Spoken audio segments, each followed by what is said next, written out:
लेकिन कहीं ना कहीं मन में एक सवाल आता है, क्या यही आज़ादी, इसी आज़ादी का सपना लेकर इस भारत को आज़ाद किया गया था? जी हाँ, शायद नहीं, क्योंकि भगत सिंह ने भी कहा था कि आज़ादी तो हम कोरों से ले लेंगे, आज़ादी हम कोरों से ले लेंगे, पर क्या ये आज़ादी गांव, गरीब, किसान, खेत तक जा पाएगी? आज भी अगर बात करें इस स्वतंत्र भारत में, आज़ाद भारत में, जो गांव तक, खेतों तक, किसानों तक आज़ादी आज भी नहीं जा पाई है। देश के महान संत विवेकानंद भी कहते थे कि यदि गांव का बच्चा शहर तक, स्कूल तक, कॉलेज तक नहीं जा पाता है तो गांव तक स्कूल और कॉलेज कराकर किसान के बेटे को शिक्षित करना चाहिए। आज बेशक मैं स्पष्ट कहना चाहूंगा, ये तिरंगा यात्रा जो निकाली गई है, ये हम लोग सरकार से प्रेरित होकर नहीं निकाले हैं, ये हमारी भावना है। ये देश 2014 में आजाद नहीं हुआ है, इसीलिए अगर कोई सोच रहे हैं कि हमने सरकार से प्रेरित होकर निकाला है तो गलत सोच रहे हैं। यह देश 1947 में आजाद हुआ है और तब से तिरंगा हमारी आन बान शान है। इसीलिए अगर ये केंद्र सरकार सोच रही है, ठीक है, उसका ये मोनोपोली हो सकता है, लेकिन ये तिरंगा देश के आम व्यक्ति का है। आप सरकार में हैं, आप शिक्षा की बात कीजिए, आप रोजगार की बात कीजिए, अरे आप तो भोजन में जीएसटी लगा दिए हैं, आप वहां बात कीजिए। तिरंगा हमारा है, तिरंगा आपकी बपोती नहीं है। 2014 में जो केंद्र सरकार कहती है ना, 2014 में जो बनी है, उस दिन भारत आजाद नहीं हुआ है। इसलिए मैं स्पष्ट कहना चाहूंगा, ये आम व्यक्ति का है तिरंगा, किसी सरकार का नहीं है। ये 47 से तिरंगा हमारी आन बान और शान और हमारे गौरव का प्रतीक है, ये हमारा भावना है, इसलिए ये आम व्यक्ति का है। सरकार का काम है एजुकेशन, सरकार का काम है एम्प्लॉयमेंट, सरकार का काम है देश की उन्नति करना, सरकार का काम है आज जो बदहाली है उसे सुरक्षित करना, तिरंगा को हिफाजत रखना। ये आम व्यक्ति, आम इस देश के आम युवा का कर्तव्य बनता है। इसलिए आज झारखंड में भी एक युद्ध छिड़ा है और इस देश में भी कहीं ना कहीं आने वाला दिन एक क्रांति, एक उलगुलान का सामना करना होगा। इसके लिए युवाओं को तैयार करना होगा, आज युवा पीढ़ी को तैयार रहना होगा, क्योंकि आने वाला समय हमें निश्चय ही, अगर भारत को स्वतंत्र देखना चाहते हैं तो हमें फिर से भगत सिंह आजाद बनकर सामने आना होगा।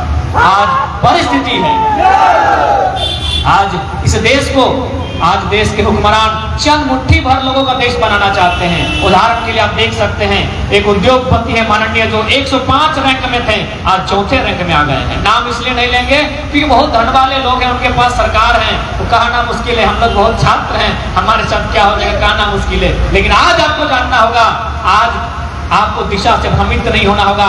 आज वास्तव में अगर आप चाहते हैं ये राष्ट्र मेरा है, तो राष्ट्र के बारे में आपको सोचना होगा।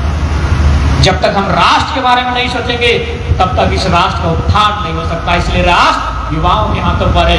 युवा जितने सशक्त होंगे, युवा जितने वैचारिक होंगे, युवा जिस तरह से जिस दिन भगत सिंह के राह पर निकलेंगे, ये राष्ट्र सुरक्षित होगा। क्योंकि बारिश का मौसम था और आपने भीगते भीगते इस रैली, इस यात्रा में शामिल हुए, इसलिए सभी का आभार करते हैं, अभिनंदन करते हैं। और बस इतना ही कहेंगे कि आज झारखंड में भी एक उलगुलान हुआ है। यह उलगुलान है झारखंड में झारखंडियों को हक अधिकार कैसे मिले। आज कहावत है ना कि हमर पानी हमर पसीना और बिजली जले तो शेख हसीना। ये देखना बोर्डवा में की लिखा है, काला हीरा की धरती धनबाद में हार्दिक अभिनंदन है। The black diamond city Dhanbad welcomes you. काला हीरा यानी कोयला, हमार जमीन में कोयला और बहरिया सब अरबपति भय गेलो, विधायक सांसद अरबपति भय गेलो।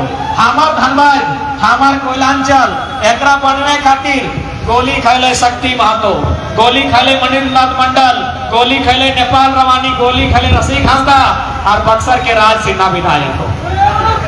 आए रे हमर सोना झारखंड, आए रे हमर सोना झारखंड।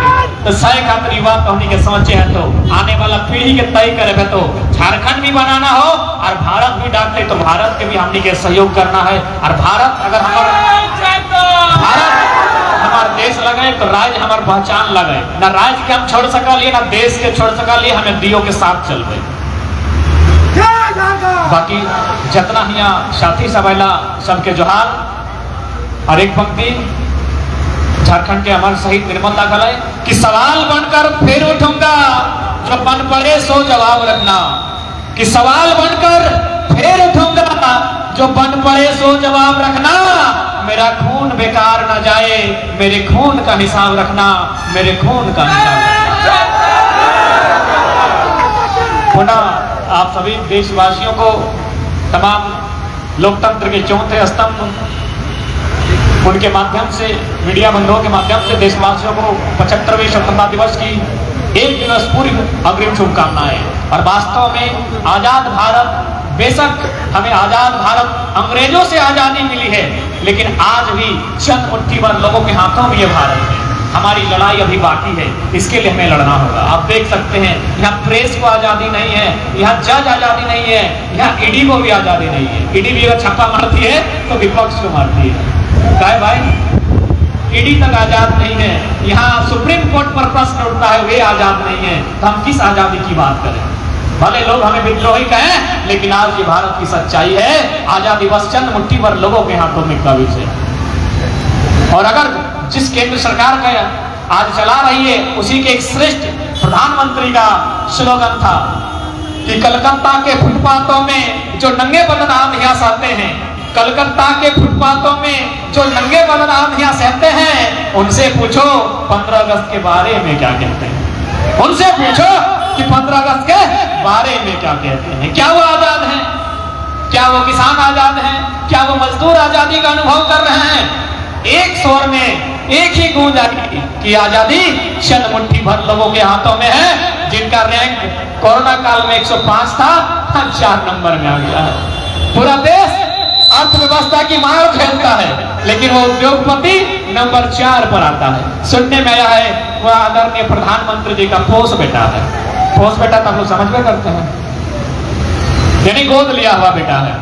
खैर ज्यादा नहीं कहेंगे क्योंकि वे लोग बड़े बड़े लोग हैं, पुलिस प्रशासन उनका है, हम लोग छोटे छात्र हैं, कभी भी कुछ हो सकता है। लेकिन इतना कह देंगे, अगर भगत सिंह को मानते हैं तो अंधभक्ति को त्यागना होगा। भगत सिंह को मानते हैं तो ये जो किसी पार्टी के किसी नेता के पीछे चल पड़ते हैं, इसे त्यागना होगा। क्योंकि भगत सिंह ने कहा था कि अगर सामने पिताजी भी खड़े हों तो उनसे सवाल कीजिए, ये काम हमसे क्यों करवा रहे हैं।